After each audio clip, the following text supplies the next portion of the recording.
പുതിയ ഒരു മാസത്തിലേക്ക് എല്ലാവരെയും സ്വാഗതം ചെയ്യുന്നു.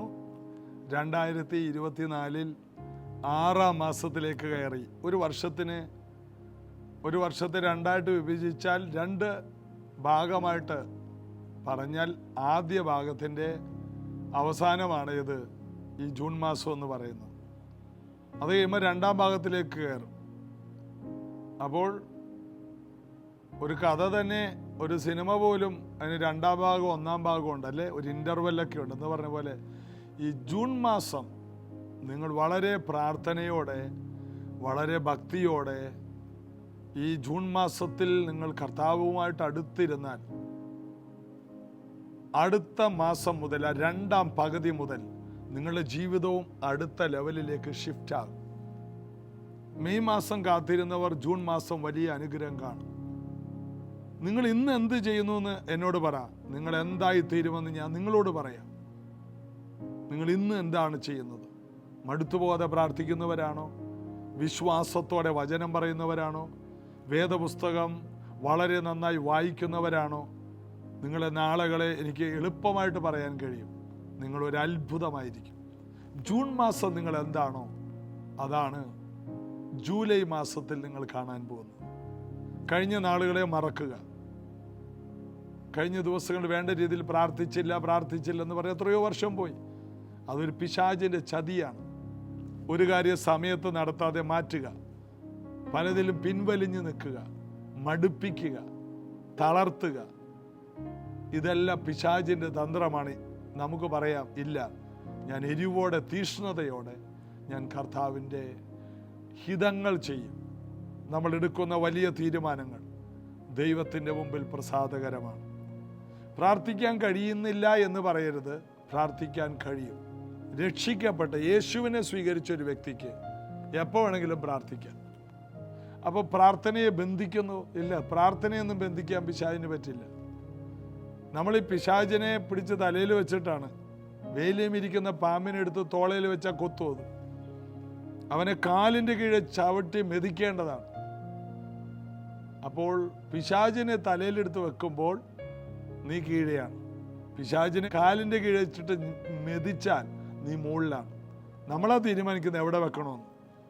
അതുകൊണ്ട് പിശാച് ഒരിക്കലും നമ്മുടെ മുകളിലല്ല, നമ്മുടെ കാലിൻ്റെ കീഴെയാണ്. ഒരിക്കൽ ബെന്നിഹിൻ ഷൂ ഉരിയിട്ട് അങ്ങനെ താഴ്വശം ചരിച്ചിട്ട് പറഞ്ഞടാ പിശാചെ, നീ അധികം കളിക്കരുത്. വീണ്ടും താഴെ വെച്ചിട്ട് ഷൂ ഇട്ടു. പിശാച് എവിടെയാണെന്ന് അദ്ദേഹത്തിന് വ്യക്തമായിട്ട് അറിയാം. റോമർ 16:20 അദ്ദേഹത്തിന് അറിയാം. സമാധാനത്തിൻ്റെ ദൈവമോ സാത്താനെ വേഗത്തിൽ നിങ്ങളുടെ കാലിൻ്റെ കീഴെ മെതിച്ചു കളയും. അതായത് ഒരു പിശാചിനും നമ്മുടെ ജൂൺ മാസത്തെ തകർക്കാൻ കഴിയില്ല. നമ്മളാണ് ജൂൺ മാസത്തെ നല്ലതാക്കുന്നതും ചീത്തയാക്കുന്നു. നമ്മുടെ നാവിലാണ് ഇതിൻ്റെ അധികാരം. പിശാചിന് ഒരു വോയിസും ഇല്ല. ക്രിസ്തീയ ജീവിതത്തിൽ പിശാചിന് ഒരു വിലയുമില്ല. ക്രിസ്തീയതയ്ക്ക് വെളിയിലാണ് പിശാച് വലിയ ആള്. ക്രിസ്തീയ മാർഗത്തിൽ ഒരു ജയത്തോടുകൂടിയാണ് യേശുക്രിസ്തുവിൻ്റെ സഭ ആരംഭിക്കുന്നത്. ക്രൂശിലെ ജയത്തോടെ ആരംഭിച്ച സഭയ്ക്ക് എവിടെ പരാജയമുണ്ടെന്നാണ്. അതിൻ്റെ ആരംഭത്തേക്കാൾ അതിമഹത്തായിരിക്കും. കാരണം തേജസ്സിന്മേൽ തേജസ് ഓരോ ദിവസം കഴിയുന്തോറും ദൈവസഭയിൽ വർദ്ധിക്കും. താഴോട്ട് പോകുന്നുണ്ടെങ്കിൽ അത് ഓരോരുത്തരും അവരവരെ ബൈബിളിൽ നിന്ന് വെളിയിൽ ചിന്തിച്ച ഓരോ മനോഭാവങ്ങളാണ്. ബൈബിളിനകത്ത് മുഴുവൻ ജയമാണ്. നമ്മെ സ്നേഹിച്ചവൻ മുഖാന്തിരം ഇതിലൊക്കെയും പൂർണ്ണ ജയം. ജൂൺ മാസം ഒരു ജയത്തിൻ്റെ മാസമാണ്. സ്വീകരിക്കുക. യേശുവിനെ നമുക്ക് ചേർന്ന് പാടി ആരാധിക്കാം. I stand in awe of you. I stand in awe of you. Holy God, to whom all praise is due. I stand in awe of you. You are beautiful beyond description. Too marvelous for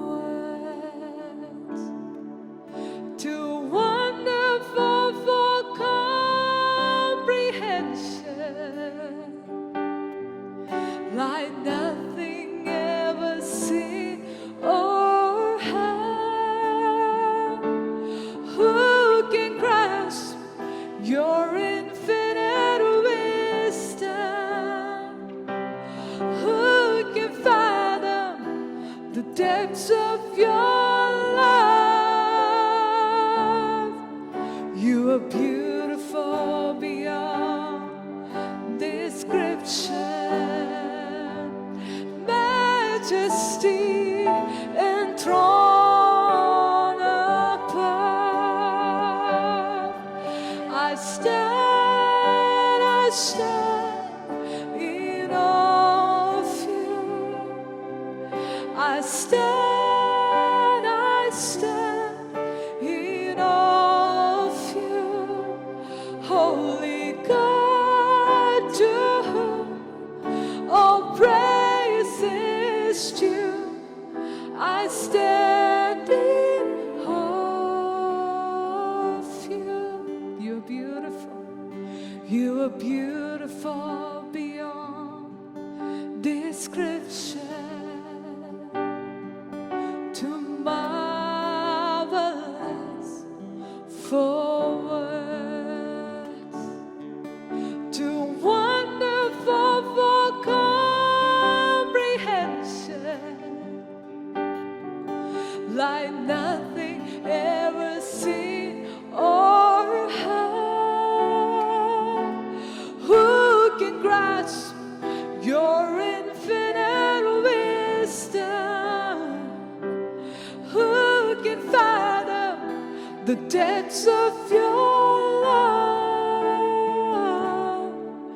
You are beautiful beyond description, majesty enthroned above. I stand in awe of you. I stand in awe of you. Holy God, to whom all praise is due. I stand in awe of you. I stand in awe of you. I stand in awe of you. Holy God, to whom all praise is due. I stand in awe of you. കഴിഞ്ഞ മാസം നമ്മൾ ആരംഭിച്ചതാണ് യോഹന്നാൻ്റെ സുവിശേഷം 1-ാം അധ്യായം. അതിൻ്റെ ഏകദേശം ഒരു 12 വാക്യങ്ങൾ വരെ നമുക്കൊന്ന് ധ്യാനിക്കാൻ കർത്താവ് കൃപ തന്നു. എല്ലാ തിരുവെഴുത്തും ദൈവത്തിൻ്റെ ശ്വാസമാണ്. എല്ലാ തിരുവെഴുത്തിലും ദൈവത്തിൻ്റെ ജീവനുണ്ട്. അപ്പോൾ ഈ തിരുവെഴുത്തിൽ നമ്മൾ വായിക്കുന്ന ഈ ചരിത്രത്തിൽ പരിശുദ്ധാത്മാവിൻ്റെ വലിയ ചലനമുണ്ട്. വിശ്വസിക്കുക. യോഹന്നാൻ്റെ സുവിശേഷം 1:12 നമ്മൾ വായിച്ചതാണ്. യേശുവിനെ കൈക്കൊണ്ട് അവൻ്റെ നാമത്തിൽ വിശ്വസിക്കുന്ന ഏവർക്കും ദൈവ മക്കളാകാൻ അവൻ അധികാരം കൊടുത്തു. സ്വന്തത്തിലേക്ക് വന്ന് സ്വന്തമായവർ കൈക്കൊണ്ടില്ല. അതുകൊണ്ട് ജാതികളൊന്നുമില്ല, അന്യരും പരദേശികളൊന്നുമില്ല, എല്ലാവരെയും. കഴിഞ്ഞ ദിവസം ഞങ്ങളിവിടെ 8 മണിക്കൂർ പ്രാർത്ഥനയിൽ ചിന്തിച്ചത്, ദാവീദിൻ്റെ കാലത്ത് യേശു ക്രിസ്തു ക്രൂശിക്കപ്പെട്ടിരുന്നെങ്കിൽ, ദാവീദ് രക്ഷിക്കപ്പെട്ടവനായിരുന്നെങ്കിൽ, ഗോലിയാത്തിൻ്റെ നേരെ കല്ലെടുത്തെറിയില്ലായിരുന്നു. എഫസോസിൽ വെച്ച് പൗലോസിൻ്റെ തൂവാല കൊണ്ടുപോയി ഇട്ടപ്പോൾ ഭൂതം വിട്ടുപോയതുപോലെ ദാവീദ് ചിലപ്പോൾ ഒരു തൂവാല പ്രാർത്ഥിച്ചത് അതങ്ങോട്ട് എറിഞ്ഞാൽ മതി, ഗോലിയാത്ത് താഴെ വീണ് അലറി, അവൻ്റെ ഭൂതവും വിട്ടുപോയി. ഗോലിയാത്തിനെ വചനമെന്ന വാളുകൊണ്ട് അവൻ റെഡിയാക്കിയെടുത്താൻ. വെട്ടിക്കൊല്ലുകയല്ല, വചനമെന്ന ഇരുവായ്ത്തലയുള്ള വാളുകൊണ്ട് ഗോലിയാത്ത് രക്ഷിക്കപ്പെടും. ഗോലിയാത്തിനെ ആ തൊട്ടടുത്തുള്ള നദിയിൽ കൊണ്ടുപോയി, യോർദാനിൽ കൊണ്ടുപോയി ദാവീദ് സ്നാനപ്പെടുത്തി. ഉപവാസ പ്രാർത്ഥനയും ആരാധനയിലും ആര് പങ്കെടുക്കുന്നു? ഗോലിയാത്ത്. പങ്കെടുക്കുന്നു. ഗോലിയാത്ത് വലിയ സാക്ഷിയായിട്ട് ഭൂമിയുടെ അറ്റത്തോളം യേശുവിനെ സാക്ഷിക്കാനായിട്ട് പോകുന്നു. ഗോലിയാത്ത് സാക്ഷ്യം പറയുന്നത്, മുമ്പ് ഞാൻ സഭയെ ഉപദ്രവിച്ചവനായിരുന്നു, ഞാൻ നിഷ്ഠൂരനും ഉപദ്രവിയും ദൂഷകനുമായിരുന്നു. എന്നാൽ അറിവില്ലായ്മയുടെ കാലങ്ങളെ ദൈവം കണക്കിടുന്നില്ല. എന്തു പറയാനാ, ദാവീദിന്റെ കാലത്ത് യേശു ഈ ഭൂമിയിലേക്ക് വന്നില്ല. ഈ കൃപ ലഭിച്ചത് നമുക്കാണ്. അവൻ സ്വന്തത്തിലേക്ക് വന്നു, സ്വന്തമായവരവനെ കൈക്കൊണ്ടില്ല. എന്നാൽ അവനെ കൈക്കൊണ്ടവർ. അപ്പൊ നമ്മളൊക്കെ ഗോലിയാത്തിനെ പോലെ വെട്ടുകൊണ്ട് ജാകേണ്ടവരായിരുന്നു. എന്നാൽ കൃപയാൽ ജാതികളായ നമ്മളിലേക്ക് രക്ഷ തിരിഞ്ഞു. യഹൂദൻ വേണ്ടെന്ന് വെച്ചപ്പോൾ യേശു ഒരു ഉപമ പറഞ്ഞില്ലേ, ഒരു രാജാവിൻ്റെ മോൻ്റെ കല്യാണം, സദ്യ ഒരുങ്ങി, ക്ഷണിക്കപ്പെട്ടവരോ യോഗ്യരായില്ല. അതുകൊണ്ട് വഴിത്തലക്കൽ കണ്ടാതെ എല്ലാറ്റിനെയും വിളിച്ചു കയറ്റിയത്. വന്നു കയറിയവർക്കൊന്നും കല്യാണ വസ്ത്രമില്ല, പക്ഷേ രാജാവ് അത് ഫ്രീ ആയിട്ട് കൊടുത്തു. എന്നിട്ടും ഒരുത്തൻ കല്യാണ വസ്ത്രം ഇട്ടില്ല. അവനെ കയ്യും കാലും കെട്ടി ഏറ്റവും പുറത്തുള്ള ഈ ഇരുട്ടിലോട്ട് എറിഞ്ഞു. അത് രാജാവ് ചെയ്യും. എന്താണ്? എല്ലാവർക്കും ഫ്രീ ആണ്. ആ കല്യാണത്തിന് കയറാൻ പറ്റിയ ഒരു ഡ്രസ്സ് പോലും ഇല്ലാത്ത വഴിയിലൊക്കെ മെനക്കെട്ട് നിന്നവന്മാർ. രാജാവ് വിളിച്ച വലിയ പുള്ളികളെയാണ്, അവർക്ക് വേണ്ട. എന്നാൽ മെനക്കെട്ട് ഒരു കല്യാണ വസ്ത്രം പോലും ഇല്ലാത്തവനെ വിളിച്ചു കയറ്റി എല്ലാത്തിനും ഉടുപ്പും കൊടുത്തു. Royal dress, royal food, royal life style എല്ലാം ഇവരാദ്യമായിട്ടാണ് കാണുന്നത്. അതിനകത്ത് ഒരുത്തൻ, സ്നേഹിത എന്താ കല്യാണ വസ്ത്രം ഇല്ലാഞ്ഞ? അതിന് 100 കാര്യം പറയാം. എനിക്ക് തോന്നുന്നു ആ പുള്ളി മലയാളിയാണെന്ന് തോന്നുന്നു. എന്തിന് 100 വർത്തമാനം പറയുന്ന ടീമുണ്ട്, ന്യായം പറയുന്നത്. അത് ഇന്ന കാരണം കൊണ്ട്, അത് മഴ കാരണമാണ്, അത് ഉടുപ്പ് അലക്കിയിട്ടേക്കായിരുന്നു, അല്ലെങ്കിൽ ഭാര്യ അതിൻ്റെ ഒരു ബട്ടൺസ് പിടിപ്പിക്കാൻ വിട്ടുപോയി. 100 ന്യായം പറയാനുണ്ട്. എന്നാൽ ഇവന് ന്യായം പറയാൻ പറ്റുന്നില്ല, വാക്ക് മുട്ടിപ്പോയി, ഇവനൊന്നും പറയാനില്ല. അവനെ പിടിച്ച് കയ്യും കാലും കെട്ടി ഏറ്റവും പുറത്തുള്ള ഇരുട്ടിൽ തള്ളിക്കളഞ്ഞു. അപ്പോൾ ക്ഷണിക്കപ്പെട്ടവർക്ക് അടഞ്ഞുപോയതാണ് വഴിത്തലക്കൽ മെനക്കെട്ട് നിന്ന അവർക്ക് കിട്ടിയത്. വലിയ രാജകീയ ആഘോഷങ്ങളിലേക്കുള്ള ഓപ്പണിംഗ് ആണ് കിട്ടിയത്. യേശു പറഞ്ഞ ഉപമയാണെന്ന് ഓർക്കണം. എല്ലാവരും വഴിത്തലക്കൽ നിന്നവർ അവനെ കൈക്കൊണ്ട് അവൻ്റെ നാമത്തിൽ വിശ്വസിക്കാൻ ലഭിച്ചത് വലിയ കൃപയായി കാണണം. ഈ കൃപയിലോട്ട് വന്നിട്ട് കമ്മിറ്റി ഉണ്ടാക്കി അടിയുണ്ടാക്കരുത്. ഞങ്ങൾ വലിയ പുള്ളികളാണ്. ആരും വലിയ പുള്ളികളൊന്നുമല്ല. യഹൂദൻ തള്ളിയത് കൊണ്ട് കിട്ടിയ ചാൻസാണ്. എന്നിട്ട് ഈ ചാൻസിനകത്ത് കയറി കസേര അടിയോ? എനിക്ക് മനസ്സിലാകുന്നില്ല. ഇതിനകത്ത് കയറിയിട്ട് വേറെ വഴക്കോ? നന്ദി പറ കർത്താവേ, ഇതിനകത്ത് ഈ കല്യാണ സദ്യയിൽ വിളിച്ച് കയറ്റിയതിന് നന്ദി, കല്യാണ വസ്ത്രം തന്നതിനായി നന്ദി, യേശുവിനോട് ചേര സ്നാനപ്പെടാൻ കൃപ തന്നതിനായി നന്ദി, പരിശുദ്ധാത്മാവിനെ തന്നതിനായി നന്ദി, തേജസ്സിൻ്റെ അങ്കി തന്നതിനായി നന്ദി. എല്ലാറ്റിനും നന്ദി പറയാനല്ലാതെ ഇതിനകത്ത് കയറി ഗമ കാണിക്കാൻ ആർക്കും അവകാശമില്ല. അതുകൊണ്ട് എല്ലാവരും ദൈവത്തെ പാടി സ്തുതിക്കണം. എല്ലാവരും. ഇന്ന് പല സഭകളിലും കാണുന്നത് സ്റ്റേജിൽ നിൽക്കുന്നവരൊന്നും ആരാധിക്കില്ല. കാരണം അവരാരാധിപ്പിക്കുന്നവരാണ്. എന്നെ വിഡിതരമാണ്. എല്ലാവരും ആരാധിക്കണം. ആ സ്റ്റേജിൽ നിൽക്കുന്നവർക്ക് വേണ്ടി കൂടിയാണ് യേശു മരിച്ചത്. സ്റ്റേജിൽ നിൽക്കുന്നവരും ജാതികളായിരുന്നു. അവർക്ക് കൂടുതൽ കൃപ ലഭിച്ചു. അതുകൊണ്ട് ദാവീദിനെ പോലെ എല്ലാം മറന്ന് ആരാധിക്കണം. ഈ ദാവീദ് ആരാധിച്ചപ്പോൾ നിന്ദിച്ച ഒരു സ്ത്രീയാണ് മീഖാൾ. അത് ശൗലിൻ്റെ മോളാ. അവിടെ എഴുതിയിരിക്കുന്നത് അവൾക്ക് ജീവപര്യന്തം മക്കളുണ്ടായില്ലെന്നാണ്. ദാവീദിന് മക്കളുണ്ടായില്ലെന്നല്ല, അവൾക്ക് പിള്ളേരില്ലെങ്കിലും ദാവീദിന് കുഴപ്പമൊന്നും ഉണ്ടാവില്ല. ദാവീദിന് ദൈവം വേറെ സംവിധാനങ്ങൾ ഉണ്ടാക്കിയിട്ടുണ്ട്. മക്കൾക്കൊന്നും പുള്ളിക്ക് കുറവില്ല. കാരണം അവന് 3 or 4 ഭാര്യമാരെ ദൈവം കൊടുത്താണെന്നാണ്. ദൈവം കൊടുത്തെന്നാണ്. അത് പഴയ നിയമമാണ്. ഇപ്പോഴാരും അതൊന്നും എഴുതി വെച്ച് പ്രാർത്ഥിക്കുകയൊന്നും വേണ്ട. ജൂൺ മാസം പാസ്റ്റർ പറഞ്ഞ നല്ല കാര്യമായിപ്പോയെന്ന് ആരും വിചാരിക്കേണ്ട. അത് ചിന്തിക്കേ വേണ്ട. ആദാമും ഹൗവയും അവരൊന്നായിരുന്നു. പിന്നെ ആ സിസ്റ്റം മാറ്റിയപ്പോഴാണ് ഇവരെല്ലാം തകർന്നു പോയത്. സിസ്റ്റം, ആ ദൈവം വെച്ച സിസ്റ്റത്തിൽ നിന്ന് ഇവർ മാറി. കാരണം ഇവരുടെ ജഡം മരിക്കാത്തതുകൊണ്ട് ഇവരെ നിർത്താൻ വേണ്ടി ദൈവം ചെയ്തതാണ്. അപ്പോൾ ശലോമോൻ, അപ്പൻ 4 ശലോമോൻ 1000 അതോടുകൂടി ഇവരെല്ലാം തകർന്ന് തരിപ്പണമായി. അല്ലെങ്കിൽ അവരുടെ ആ രാജ്യത്വം നിലനിൽക്കുമായിരുന്നു. ഇതെല്ലാം മനസ്സിലാക്കാനുള്ള ജ്ഞാനവും കൃപയും അതത് സമയത്ത് ദൈവം ഓരോരുത്തർക്കും കൊടുക്കാറുണ്ട്.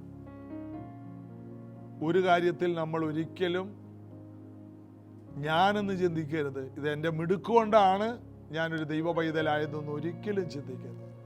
കൃപയാലല്ലോ വിശ്വാസം മൂലം നിങ്ങൾ രക്ഷിക്കപ്പെട്ടിരിക്കുന്നു. അതിനകത്ത് പ്രവർത്തികൾക്ക് യാതൊരു മാന്യതയില്ല.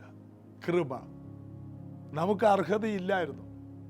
എനിക്ക് കരുണ തോന്നണമെന്നുള്ളവരോട് ഞാൻ കരുണ തോന്നും. എനിക്ക് ആരോട് ഇഷ്ടമല്ല, എനിക്കിഷ്ടമല്ല. കാരണം ഞാൻ ദൈവമാണ്. ഞാനാകുന്നവൻ ഞാനാകുന്നു. ആ ദൈവത്തെ ചോദ്യം ചെയ്ത് കുശവനോട് കളിമണി ചോദിക്കണം, എന്നെ എന്തിനാണ് കലമാക്കിയത്, എന്നെ ഒരു ഫ്ലവർ വേസ് ആക്കാറുന്നില്ലേ എന്ന് പറയാൻ പറ്റുമോ? കുശവനാണ് തീരുമാനിക്കുന്നത്. കലത്തിന് അവിടെ ഒരു വോയിസ് ഇല്ല. ഞാൻ അറിവില്ലായ്മയുടെ കാലത്ത് ചോദിച്ചാണ്, എന്നെ ഒരു സായിപ്പാക്കാമായിരുന്നില്ലേ, എന്നെ എന്തിനാ മലയാളിയാക്കിയെന്ന്. ഇതുപോലെ ആയിപ്പോയി. സായിപ്പായതിൻ്റെ കഷ്ടപ്പാട് അവരനുഭവിക്കുകയാണ് അവിടെ കിടന്ന്. അപ്പോൾ ദൈവം എല്ലാവരെയും ദൈവത്തിൻ്റെ ഇഷ്ടപ്രകാരം മെനഞ്ഞു, മാനപാത്രങ്ങളാകാൻ മെനഞ്ഞു. അവൻ സ്വന്തത്തിലേക്ക് വന്നു, സ്വന്തമായവർ അവനെ കൈക്കൊണ്ടില്ല. അവനെ കൈക്കൊണ്ടവർ ദൈവമക്കളായി. വലിയ പദവിയാണ്, അതൊരു മർമ്മമാണ്. പൂർവകാലങ്ങൾക്ക് മറഞ്ഞു കടന്നു. ദാവീദിനോ അബ്രഹാമിനോ ഇസഹാക്കിനോ യാക്കോബിനോ മോശയ്ക്കോ അബ്ബാ പിതാവേ എന്ന് വിളിക്കാൻ കഴിയില്ലായിരുന്നു. ആ സ്വപുത്രൻ്റെ ആത്മാവ് അവർക്കില്ലായിരുന്നു. അവർക്ക് ആത്മാവ് വരും, പോകും, അത്രയേ ഉള്ളൂ. ആത്മാവിൽ സന്തോഷിക്കാൻ അവർക്കറിയില്ല.